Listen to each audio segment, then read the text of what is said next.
Now more than ever, we need a president who will unite this country. We will need a president who sees unifying people as a requirement of the job. Well, I created Black Lives Matter Plaza right behind me as a place where we could come together to say enough. Action begets action.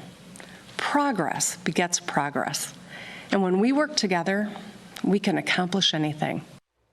Democrats came out to make the case for Joe Biden, and while unity was a common theme, no mention was made of the violent protests taking over cities across the nation. So how can we achieve unity without confronting this violence? Fox News contributor Bill McGurn joins us this morning. Bill, thanks for being here. Why do Democrats consistently fail to condemn the violence we see across our country?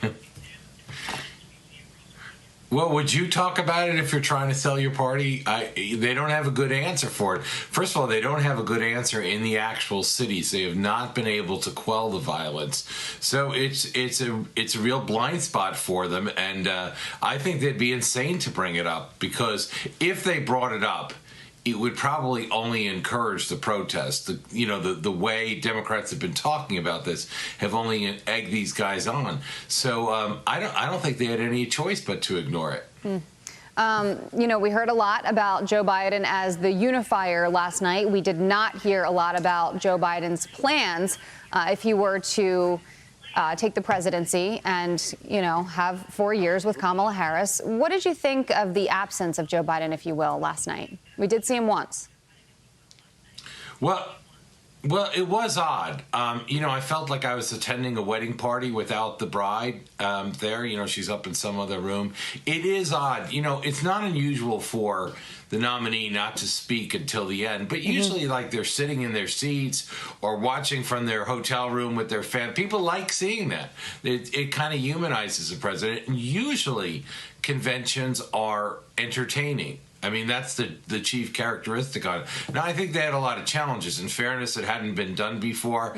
I don't really know what the good answer is, but it did seem to me a real lack of excitement. When you're with people that believe as you do, that in this case want to see Donald Trump gone, want Joe Biden elected, you would have thought it would be a little more electric. I'm not sure the formats they chose were the best things that they could do. It'll be interesting to see how Republicans watching this try to counter at their own convention. Yeah. Technically, I mean, what do they do to try to be a little different? Well, right, and they can learn from this.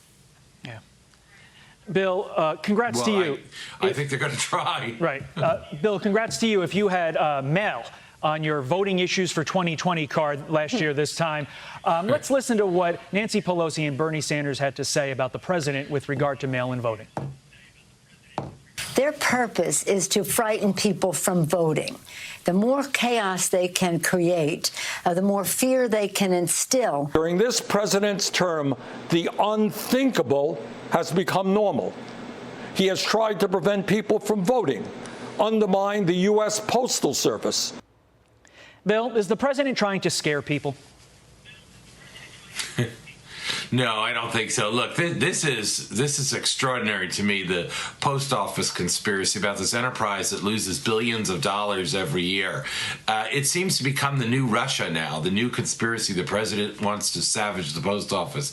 I'm not sure. Again, I think there's an appetite for replacing President Trump, certainly among Democrats. But I'm not sure, again, the angry approach, especially for Mr. Biden, is the real way to go. I think if I were trying to run against President Trump, I would have a much more positive vision. Everyone does attacks and does negative. But, last night what you didn't see, usually at a convention, you have these speeches. A lot of them are funny. It's unfair sometimes to the opposite party. Right. But, the partisans all like that. I didn't really see that except for Amy Klobuchar last night. And, well, we have 3 more nights to go. Again, it felt like a PBS. Yeah, we have 3 more nights to go, Bill. It felt like a PBS. Right. Yeah. And it's going to be probably the same. I'm sure Joe Biden's speech will arouse the crowd. We will be covering it. Bill, thank you very much for joining us. We appreciate it. Okay, thank you.